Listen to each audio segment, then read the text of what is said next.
বাইরে এটা বড় গুরুত্বপূর্ণ কথা। জীবনের সবচেয়ে দামি একটা কথা আপনাদের কাছে বলে যাব। এমন একটা দামি কথা, মনোযোগ দিয়া শুনেন, বালিশের সঙ্গে মাথা লাগাইয়া চিন্তা করে দেখবেন। আল্লাহ নিজেই বলেন, বান্দারে আমলের ব্যবসা করার জন্য সীমিত একটা পুঁজি দিছি। পুঁজিটার নাম হলো তোর হায়াত। হায়াতের কসম করছে আমার আল্লাহ। জীবন পুঁজির কসম। যাদের বয়স এখানে 40 বছর, তোমার 40 বছরের জিন্দেগির কসম করছে আমার আল্লাহ। যার 60 বছর, 60 বছরের কসম। 80 বছর, 80 বছরের কসম। মোট কথা তোমার জীবনের সবটুকু সময়ের কসম করে আল্লাহ বলেন, বান্দারে ক্ষতিগ্রস্ত সময়ের মূল্যায়ন কর, কারণ পুঁজি খুব সীমিত। পুঁজি, দুনিয়ার ব্যবসা বাণিজ্য যদি একবার কেউ লস খায় গো, আর একবার তার আত্মীয় স্বজন পুঁজি দিয়া আবার ব্যবসা শুরু করতে পারে। কিন্তু দুনিয়া নামক জীবন পুঁজির ব্যবসা বড় সীমিত। একবার যদি পুঁজি ফোড়ায়া যায়, আর কোনোদিন ব্যবসায় ডেভেলপ হওয়ার সম্ভাবনা নাই। এই জন্য পুঁজি সীমিত। অল্প পুঁজি লইয়া তুমি দুনিয়ার জমিনে আসছো, অথচ তুমি হেলায় আর খেলায় সময় নষ্ট করতেছ। দুনিয়ার সব জিনিস বুঝো রে, কিন্তু পরকাল বুঝো না। তোমারে যদি নামাজের কথা বলি, তুমি বলো হুজুর আমার প্যান্ট বালা না, উজু করেছি, গোসল করছি না হুজুর, প্যান্টের মধ্যে মুখ লাগছে, প্রস্রাব লাগছে। এই ইমাম সাহেব যদি কে বলে আসেন না নামাজে যায়, বেচারা কয় হুজুর আমার সময় নাই। নেতারে গিয়া কয় আসেন না ভাই নামাজে যায়, হুজুর আমার সময় নাই। আল্লাহ বলেন, বান্দারে দুনিয়ার সব সময় আমি দিলাম, তুই আমারে সময় দিলি না।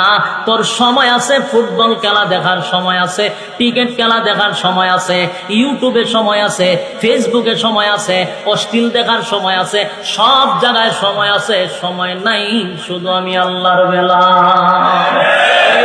আরে যুবক ভাই, রব্বে কারীম হায়াতের কসম করছে গো। আল্লাহ বলেন সময় বড় কম, জীবন পুঁজির কসম।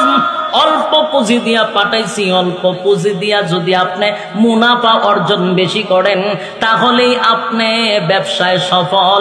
আর যদি পুঁজি ফুরায়া যায়, আমল সীমিত হয়, বলুন ব্যবসায় লাভবান না ক্ষতিগ্রস্ত? কথা কি বুঝতেছেন? খেয়ে লাভবান আর খেয়ে ক্ষতিগ্রস্ত? মাপ দেন। হায়াত যদি 40 বছর থাকে, নিজে প্রশ্ন করেন 40 বছরের ভিতরে কতটুক আল্লাহর কাম করছি আর কতটুক দুনিয়ার কাম করছি।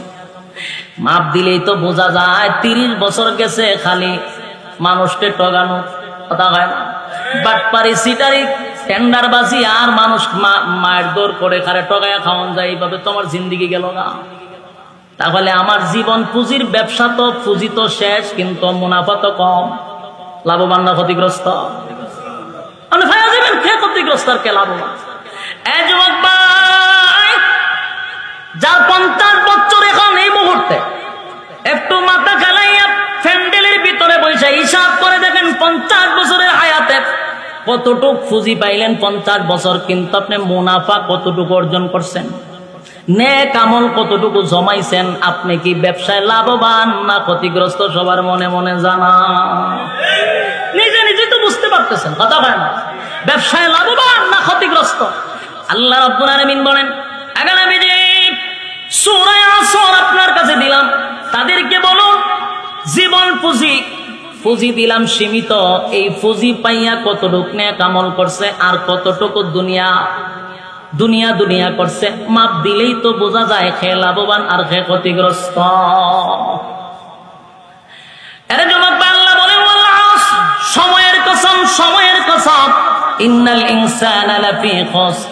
আল্লাহ বলেন সব মানুষ ক্ষতিগ্রস্ত, কিন্তু আল্লাহ রাব্বুল আলামিন আয়াতের শেষের দিকে বলেন, ইল্লাল্লাযীনা আমানু ওয়া আমিলুস সালিহাতি ওয়া তাওয়াসাউ বিল হাক্কি ওয়া তাওয়াসাউ বিস সাবর। আল্লাহ বলেন 4টা কাজ যারা করবে তারা ক্ষতিগ্রস্ত হবে না। প্রথম নাম্বার কথা হলো যারা ঈমান আনবে।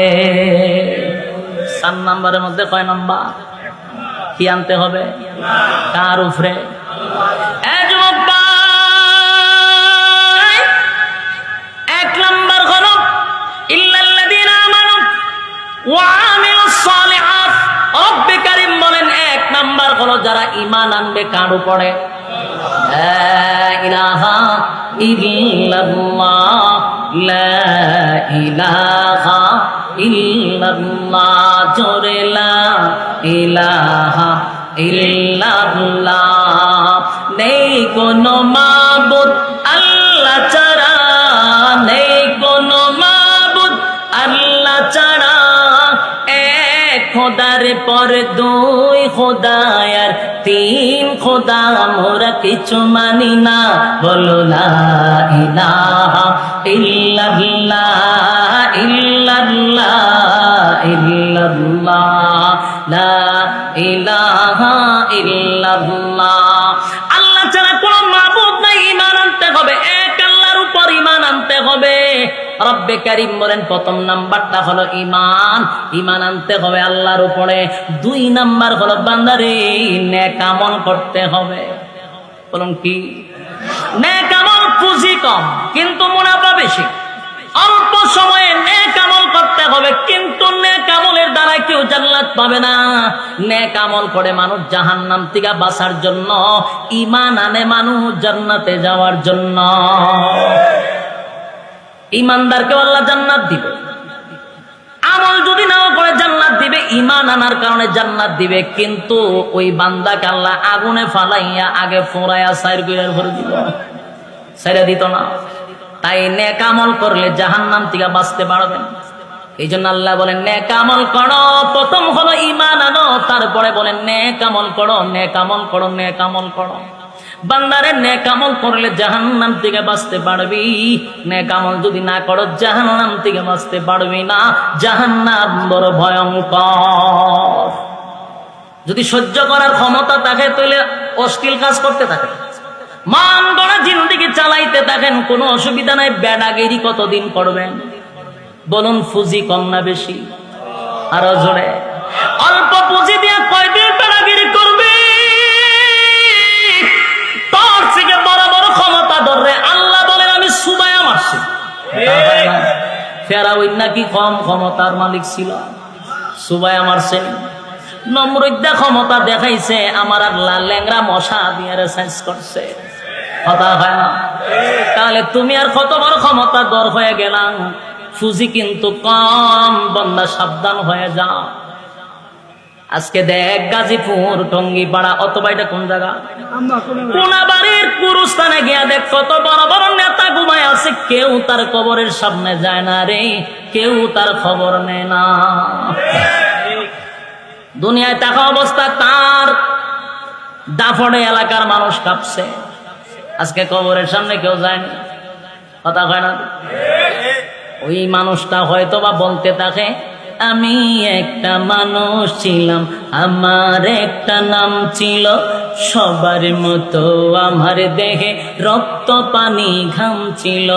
আমি একটা মানুষ ছিলাম, আমার একটা নাম ছিল, সবার মতো আমার দেহে রক্ত পানি ঘাম ছিল। নাম ধরে কেউ বলছে না, আজ বলছে মরা লাশ। এ মানুষ মরার পরে নাম ধরে ডাকেন, কথা হয় না। নিজের সন্তান পর্যন্ত আব্বা বলে ডাকবে না গো, সন্তান পর্যন্ত বলে লাশ ঘর থেকে বাহির কর, লাশটারে খাটিয়াতে তোলো, লাশের জানাজা কখন হবে?